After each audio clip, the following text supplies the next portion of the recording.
Halo semuanya, seperti biasa di awal minggu ada informasi terbaru yang berkaitan dengan fotografi dan videografi. Dan gua rasa gue sangat excited dengan informasi yang hadir di episode kali ini. Jadi silahkan simak terus videonya karena mungkin bisa bikin kalian excited juga.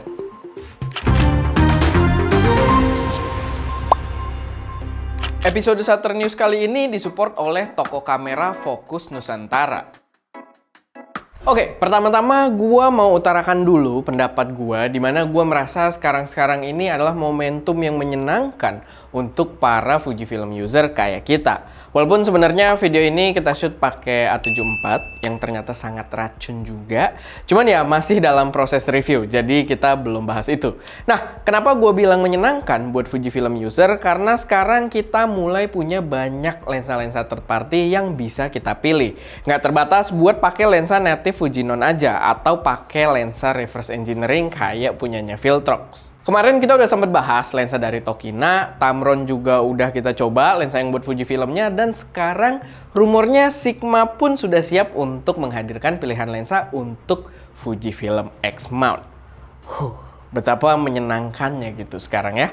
Mengutip dari fujirumors.com, lensa yang akan hadir dari Sigma ini adalah lensa 16mm, 30mm, dan 56mm. Semua dengan bukaan f1.4. 16mm f1.4. Yes please. Buat kalian yang belum tahu, salah satu lensa utama kita buat syuting dari dulu itu adalah 16mm-nya Fuji, tapi kita stuck dengan bukaan f2.8 aja. Karena 16mm f1.4-nya Fuji itu ada lensa versi terdahulunya, cuman autofokusnya belum optimized buat penggunaan video. Dan kalau Sigma bisa provide 16mm f1.4 dengan autofokus dan kualitas gambar yang bagus, pasti akan sangat menggoda buat gua. Informasi yang diberikan di fujirumors.com juga cukup komplit, entah benar atau enggak. Tapi di situ tertulis kalau lensa ini sudah memiliki super multi-layer coating dan sudah punya water shield construction juga, yang pastinya bisa berguna banget buat tipe user kayak gua. Dan di sana udah tertulis juga harganya yang sangat reasonable. Versi 16mm f1.4-nya aja itu dijual seharga $449. Harga yang jelas sangat bersaing dengan lensa third party lainnya.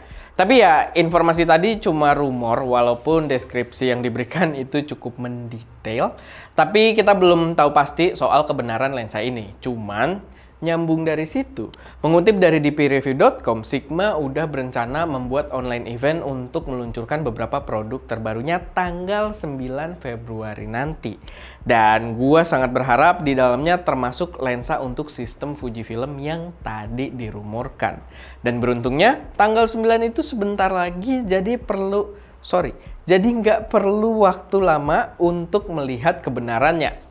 By the way, apa di sini ada yang pernah pakai lensa Sigma? Kalau pernah, boleh kalian sharing pengalamannya juga di kolom komentar.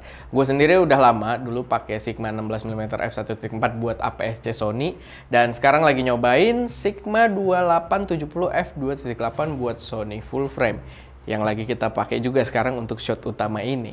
Dan so far cukup memuaskan. Informasi selanjutnya, ada produk baru lagi yang diluncurkan oleh brand Joby. Brand yang gue yakin kalian udah cukup familiar juga karena mereka terkenal akan produk Gorilla Pod-nya. Tapi kali ini mereka meluncurkan produk yang agak berbeda karena mereka meluncurkan sebuah shotgun mic dengan grade profesional. Mic ini disebut dengan Wevo Pro, dan kalian bisa lihat kalau dia memiliki bentuk yang terbilang sangat unik.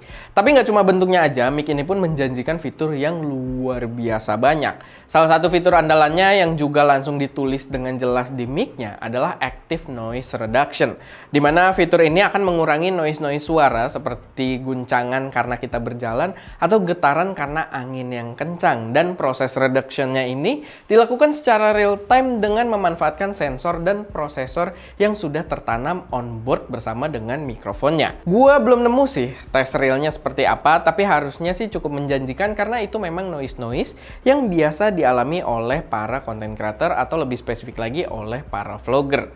Belum lagi, Joby juga menjelaskan beberapa fitur menarik lainnya yang membuat mic ini patut untuk dilirik. Kayak dia bisa diatur EQ-nya melalui aplikasi smartphone, jadi bisa terkoneksi dengan smartphone kalian. Ada fitur safety track di mana dia akan mengurangi gain di salah satu channelnya. Jadi kalau kalian tiba-tiba mendapat suara tinggi, kayak ada orang yang tiba-tiba berteriak atau ada suara dentuman yang keras, itu audio kalian bakal lebih aman dari clipping karena kalian punya satu channel audio backup dengan gain recording yang rendah. Lalu kalian pun bisa menghubungkan mic ini ke laptop menggunakan USB Type-C untuk melakukan perekaman audio langsung ke laptop kalian. Benar-benar menarik. Selain itu, Joby juga meluncurkan beberapa produk lain kayak lav mic dan juga wireless microphone untuk melengkapi jajarannya. Dengan begitu banyaknya opsi mic di pasaran, gua rasa nggak ada salahnya memperbanyak persaingan lagi demi memperbanyak inovasi juga pastinya. Nah, informasi terakhir ini berkaitan dengan rumor dari brand kamera Canon yang ternyata masih belum habis rumornya. Walaupun mereka kemarin udah meluncurkan kamera terbaru dengan nama R5C yang berasal dari rumor juga, yang menjadi kamera hybrid antara kamera mirrorless dan juga kamera cinema. Nah, kali ini mengutip dari Canon Rumors, ada informasi bahwa bakal ada 3 kamera baru lagi yang bakal jadi jajaran RF mount Canon. Dan salah satunya kemungkinan adalah Canon EOS R7. Berdasarkan yang tertulis di artikel tersebut, katanya announcement-nya itu bakal hadir paling cepat, itu kemungkinan di bulan Maret tahun ini, yang berarti sebentar lagi. Dan belum ada informasi mendetail soal spesifikasi, kemungkinan harga, dan lainnya. Tapi, gimana menurut kalian? Apakah mungkin? Apalagi mengingat keadaan chip shortage belakangan ini, Canon kemarin baru habis launching kamera R5C, dan melihat rumornya yang juga belum begitu detail, mungkin nggak menurut kalian? Cuman Canon Rumor sih memberikan tag rumor ini dengan kategori CR2 yang berarti informasi yang cukup meyakinkan dan berasal dari source yang udah familiar atau yang pernah ngasih rumor tepat juga di waktu sebelumnya. Jadi ya balik lagi, gimana menurut kalian? Apakah mungkin? Plus perlu diingat juga kalau belakangan rumor bisa cukup akurat. Jadi ya kita lihat apakah yang ini akurat atau tidak. Oke, paling segitu aja buat video kali ini. Semoga bermanfaat dan bisa menambah wawasan kalian seputar produk fotografi dan videografi. Kalau ada koreksi, saran, atau pertanyaan, atau kalian punya informasi tambahan yang mungkin berguna buat audiens lainnya, silahkan taruh semuanya di kolom komentar. Oke, itu aja. Gue Erwin, di belakang kamera ada Ska, dan jangan lupa untuk berkarya.